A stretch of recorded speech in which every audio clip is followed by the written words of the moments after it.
Hey everyone, it's been a pretty long time since I've done any sort of VOD review, but I saw in this replay here of Chovy'S Yone up against a Vex on Korean solo queue that there was a bunch of stuff in this game that I think you guys would really benefit from, so I thought I'd go through it. And what I'll do is I'll timestamp all the kind of important moments in the description below, so if you want to just skip through and kind of find all the juicy parts, feel free. But anyway, I thought this was a really good one, so let's take a look. So first, kind of important thing that I want to talk about is what you do at level 1 when you don't get priority. So in general, most melee versus range matchups, you do not get priority early. And that's just because like the enemy range champ has, range autos and they're naturally going to be a bit stronger. So one thing you can do to kind of, I guess, to help mitigate the feeling of giving up mid priority is actually come and war the enemy raptors at level 1. You don't want to do this too early because if you go too early, you can get chunked out and it's easy for them to respond to it.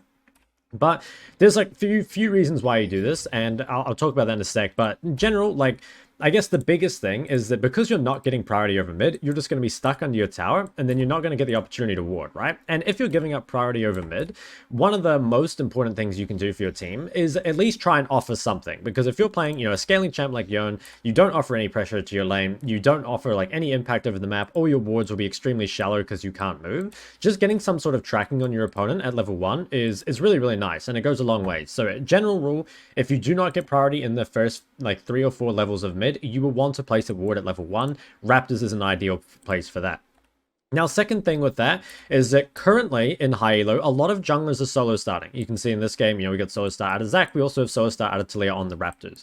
And a big reason for this is because it's pretty easy to solo start at the moment. Like, it doesn't affect your clear too much. Like, people are still reasonably healthy. Obviously, it's a little bit slower than if you get a leash, but also it's just quite important for a lot of the main lane matchups to start in lane these days. So a lot of junglers will be solo starting. Now, the thing with this is that there's many locations that can be solo started. Obviously, it's somewhat depends on the junglers, but for example, you'll sometimes see junglers start wolves, or they might start on a buff or something like that. So here, with both these level 1 wards placed, it can be really important, I guess, to get some sort of idea of like where the jungler is going to be and how that can impact your game. I think for a mid lane, it's still important to know where the enemy jungler starts, like which side, but it's probably the least important for your lane to know where the jungler starts. Whereas, like, I'm sure if you guys have ever played bot or top, it's very important that you know where the enemy jungler starts. So again, if you can't get that vision at level 1, if you can't get it at like level 2 or level 3 after getting priority, come and place it at level 1. That goes a really long way.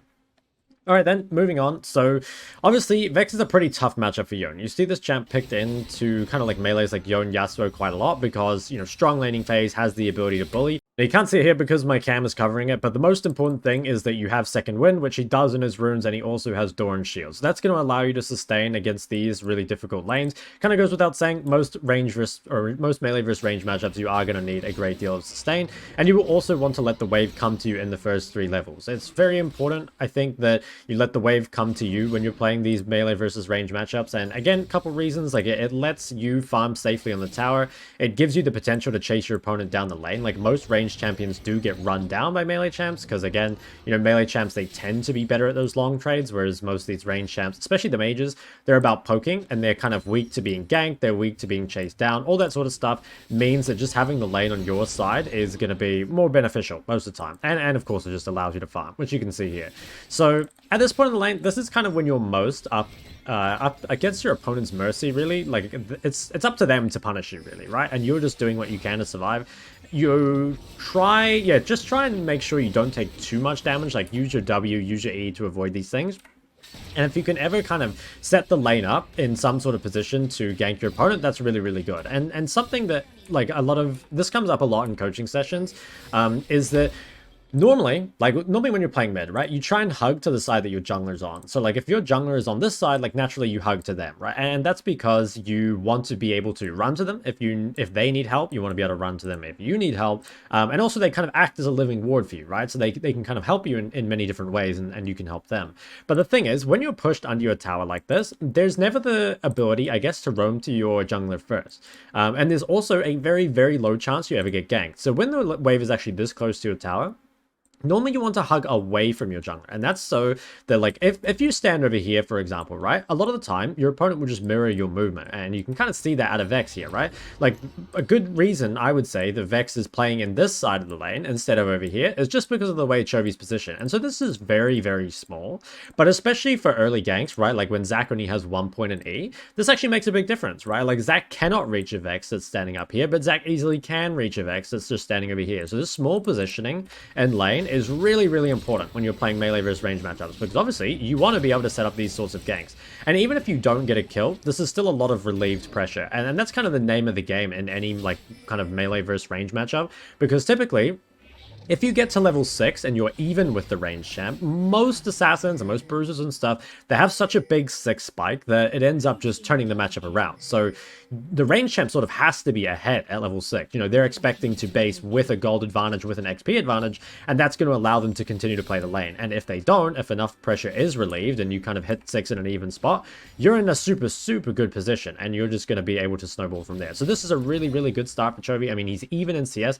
While he is down HP, a lot of corrupting pots have been burned from the Vex, and that one gank mid has been like really, really impactful. Now, here's another kind of like scary point, I guess, is when this wave starts to push back out. So you want to be pretty careful on these waves. So like it kind of makes sense in mid most of the time that you try and trade when you've got a really big wave like this. But I guess the kind of scary part about this is that as this wave pushes back out, you become a pretty high value gank target, right? Like if they kill you, the wave will be frozen. Now, they might not gank you because the wave is too big, and that can be a factor, but if they're all, like, very strong, and, like, if this Vex were very healthy, there's a good chance they'd look mid here. So you need to kind of naturally play a bit safer, because you don't want to give them that opportunity. Now, something that does make a difference to that is if your support has move or not, right? Like, if we look at the map, we have Leona mid, and Alistar is still bot. So even if Taliyah comes mid right now, it would be a 2v2. And obviously, we do get confirmation on the Taliyah bot side here. But either way, it would be a 2v2, so you probably feel a bit safer pushing this out. Now, let's go back. So, another thing, again, comes up in coaching sessions all the time is what do you do when you have priority, especially early game? Because a lot of the time, like, early game priority doesn't mean a whole lot because there isn't as many things you can do with it, right? Like, it's hard to go for roams early game. It's hard to, you know, just like fully gank or base or anything just because you don't have as much wave clear, you don't have as much time. So a really good way, again, is just to use that opportunity to get some vision. And it's generally a better idea that you set up vision before you, I guess, push the wave to a point where you feel scared, right? Like if he felt scared pushing up for this wave, it would be a good idea to come play some vision first. Obviously, we found Taliyah in the meantime, but he hadn't found Taliyah to begin with. Getting that ward on Raptors, it's pretty good. Even with Taliyah on bot side, you know she's going to swap back to top side, and you can always just hug this ward.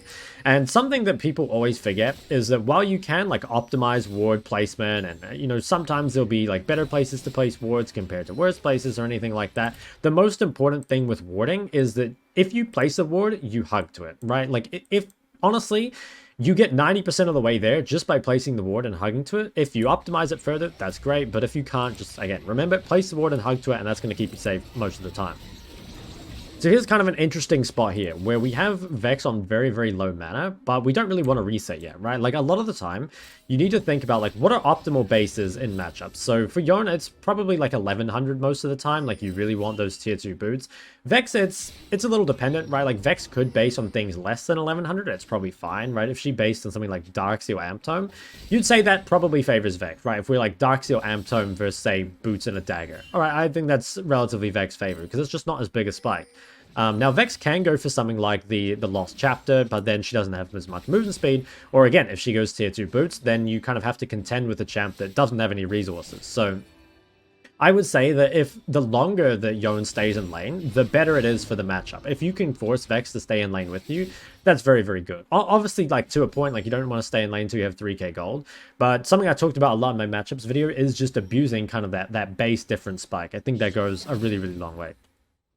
But anyway, let's kind of see what we're going here. So I think we're still trying to keep some pressure up. We definitely aren't scared about getting ganked. I mean, one, we see Taliyah bot, but two, just look at the coverage we have around mid. So we can kind of do whatever we want. And I think there's not much point, like, kind of letting the wave push to us at the moment, because we don't want to give Vex that free base. Instead, we just like want to kind of keep the wave in a position where we can, I guess, sort of respond. Like if Vex tries to go for a base, we can crash it, and if she does like move too far up, we can look to trade on her. All that sort of stuff. It's just giving us options at this point, and you can kind of see that just looking for some trades here and there, trying to abuse the fact that Vex is low on mana and you have the sustained advantage. Just putting that Doran shield, putting that second wind to use, it's all looking very, very good. So here, not too much is going to happen. We're just going to wait a bit and kind of look to our reset. Again, I think this sort of stagnant lane phase is quite good for Yone, because Yone, I would say, outscales Vex, and I also think in terms of, again, the buys, it is favored to Yone, which means that if you can just kind of keep this even for a bit, it should be fine. Now, one thing I actually forgot to bring up earlier in the video, and I want to quickly talk about, is why Vex is taking phase rush. So you're starting to see this a bit more. Not every champ obviously is taking it, but a lot more mobile mages are taking phase rush. And the reason more mobile mages are taking phase rush lately is because there's just a lot of threat, right? So especially in Korean solo queue, they really like to play this sort of stuff. If you're playing in a mobile mage up against, you know, ganking jungler, ganking support, and a mid with gank setup, if you don't have flash, you're pretty much going to die. And so phase rush can make the difference sometimes between having to burn that flash or not. And the reason this is actually very impactful is because you can see, like, Yone was pretty low for a lot of this lane, even with the threat that Zac kind of did to the lane, right? Like Leona came, Zac actually ganked. There was a lot of kind of implied or even direct threat onto the Vex. And in spite of that, she still got the Yone very, very low, right? And so if she had a laning keystone, something like a Electrocute or a Airy or something Comet even, that could have made the difference. But the problem is, it's very hard to take these laning keystones these days because there is so much threat coming from jungle and support specifically. And I guess the thing with that is it makes champions like Yone more viable, because if your opponents are forced into keystones like this, it makes your laning phase a little bit easier. And we might see, I think later on, I can't quite remember, I have watched this VOD, but if Vex ever, like, you know, loses her phase rush and loses her flash, suddenly she's going to become really, really vulnerable. So I guess keep in mind that these days, if you are playing, you know, any sort of like champ that needs a bit more help, something like a Yone or a Kali or something like that, it's a little bit easier than normal. Again, because sometimes people will be forced into this, but particularly, you know, if you have champs like ganking jungler and ganking support, that's always going to make playing one of these greedier mids, Yone, Akali, Fizz, Zed, Talon, all those sorts of champs, easier, because of you're going to get more help and it's more difficult for your opponent to play into it. Now, let's look at a couple more things here. So the first thing is this null magic buy. And I want to talk about this because a very common mistake, I think, in low elo is that, and honestly it happens in high elo too, I mean, you can see it here, is that people play the same damage type in mid jungle, and that's really, really problematic. So if you ever are against like double AP mid jungle or double AD mid jungle, it means if you ever itemize some sort of defensive, it can be really, really hard for them to play the game, because it means that they just lose so much power when it comes to skirmishing you. And if you're ever going to buy some form of defensive, you want to buy it before the champs get kills, not later, right? Because you want to shut down their snowball as soon as you can, especially against champs that are kind of good at snowballing, right? Like a Vex and Talia. So a mistake that people make around this is thinking that you have to build some sort of actual item as opposed to just a component. So like you look at this and you might be going like, okay, Merc Treads is really good, or Wit's End, or more, or if you're playing an AP champ, you know, maybe you go like Banshee second or something like that.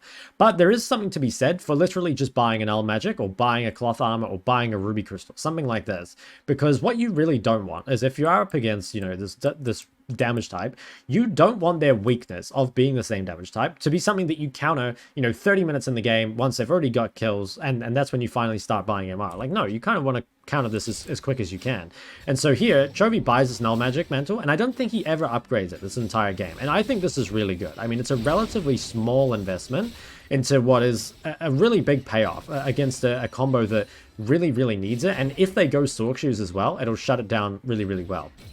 So let me go back a bit. There's just a lot of stuff happening, so there's a lot of stuff to cover. Obviously here, when you come back to lane, right? When you come back to lane, probably the first thing that you want to look to do is set up vision for yourself so that you can continue to play aggressive. So you can kind of see here, okay, comes back to lane. He does have some initial vision, and this is going to allow him to push this out. But immediately after this, you can see, rather than using this priority to immediately roam or to hit tower or whatever, just come and place your vision first. That's step number one. And it's really important that you don't skip steps, because if you get your vision set up, it makes it really easy to continue to play aggressive after that. So really, really try and look for that. Okay, comes back mid, is just going to be looking to pressure. As you can see here, it looks to get aggressive, and if you use your kind of combo correctly, you can, actually trade pretty well. You see with the W shield, it means that while you don't deal that much damage to Vex, it's ultimately traded pretty well, right? Like, you use all your spells on the wave, she's forced to match. And now it comes down to the bot river here. Another thing I want to quickly bring up is that when you're playing... Now, this isn't Chovy'S ward. This is Yone's ward, right? But if you're playing a melee assassin or a bruiser or something that can get kills in the river and threaten roams, this is a really, really good ward. And I'll tell you why. So the first reason is that when you disappear into bot river, right, it's a really difficult decision for your opponent to make. Their choices are they can either shove mid, but there's a good chance that you just then come freeze the wave, or that you can gank them after they use all their cooldowns on their wave. The other thing they could do is they could try follow you down the river, but they know that's pretty risky already, because face checking someone like a Yone in river is just naturally not going to go that well. Or the other thing they could do is they could walk the really long way to bot, but it's not really efficient tempo-wise. And the problem is, like, if you just were standing in here the whole time, you could just push another wave and then they would lose it. So basically, there's only losing situations kind of left for them if you have this much control. Now, the thing with this ward is it means that if they try and take the safe route, you can kind of look for some sort of play around here or stand here and chunk them out, and it just keeps vision of them. Another really good thing about it is that if they see this ward placed, they might actually place a pink ward here. And if they place their pink ward so defensively, and instead of pinking the river, that just means you can run up and down the river freely without them actually knowing. So if you ever get the opportunity to place a ward in this position, it's really, really effective. And I think you see it pay off here. I have watched this VOD before, as I said, but... you can see the Chovy is able to find this onto Vex, and I believe he ends up getting a kill. I think he does end up getting the kill here, which, yeah, he does. But I want to say that even if you didn't get the kill here, this is already very, very bad for Vex, right? Like, let's just say it had stopped, like, here, for example. Like, Vex is very chunked, and she doesn't have TP, so it's going to be hard for her to stay to lane, and it feels really bad to not be able to get to bot lane to support any of the plays as a champion that kind of wants to get involved in 2v2s and 3v3s. Like, naturally, Vex she's good in lane, but she's much better at skirmishing. So this ward, I mean, again, it wasn't Chovy'S, but this ward goes a really long way. And if you are playing one of those assassins, doing something like pinking one of these bushes and warding over the wall can be really, really impactful. But okay, we get the Vex kill. We're in a good spot. We're just going to try and shove this. Again, this is pretty basic. Like, you do just want to shove wave before basing, obviously. Try and deny as many creeps as possible. Try and get a good as base as possible, which we see here. And yeah, gets an Inquisitor. So we're in a really, really good spot now. I guess the only annoying part about this is Vex does get one move here, but if we kind of look at the map, and something I have talked about this quite a lot before, is that if you do base after your opponent, you give them a move to roam somewhere, right? But it's like, where can Vex really roam right now? I mean, let's look at the map. We have a full HP Jax, we have a full HP bot lane. I don't think anywhere is really gankable for the Vex. She might try something, but it's going to take a lot of investment, and I don't think it's guaranteed. So you kind of get away with the base there without really having to give too much up for it. It's possible she runs bot, and I really like what he does here of, like, when you look at the map here, right, you just pause and you look at the minimap. Okay, no vision top side, no vision bot side. So we don't actually know where Vex is, and it's quite greedy to come and face check any of this. In fact, I would even say this bush might be a bit too much, but yeah, I don't know. I think it's too much, like, being away from Zach, but maybe he felt confident for whatever reason. Instead, though, okay, come back mid, let's push out the wave. We don't have any vision to place, so we can't really do a whole lot. Now that we see Vex and Talia down here, now we have options, right? It's always good to make your opponent show before you kind of commit to a decision. And the way you do that is by pushing the wave, because what this does, right? Either they show and clear this wave, in which case you can move, or you just, you can deny the wave for free because they're showing somewhere else. So here, we saw Talia bot, she was low. We saw the Vex, which means we can just come over here and make it difficult for Vex to get back to this wave. We can just delay her and punish her as hard as possible for roaming off tempo, right? Like, Leo, or not off tempo so much. She actually did roam at a fairly good time, right? Like, the creep wave was still very, very far away, but the play took too long, right? Like, she didn't start this play for a very long time, right? By the time Vex is starting this play, which is like, what, here, the wave has already been pushed mid, which means that this play has taken way too much time. Like, normally, you kind of don't want to commit too hard to the roam unless your wave is, like, still reasonably far away, because otherwise you're going to lose too much for it. And that's what we're going to see here. Is that the wave crashes, I mean, that's denial enough, and Vex is like, okay, I really need to get back to this wave, and we can see here the punishment. Vex has flash, and she uses it, but she still takes a lot of damage here. In fact, she might even die, I can't remember.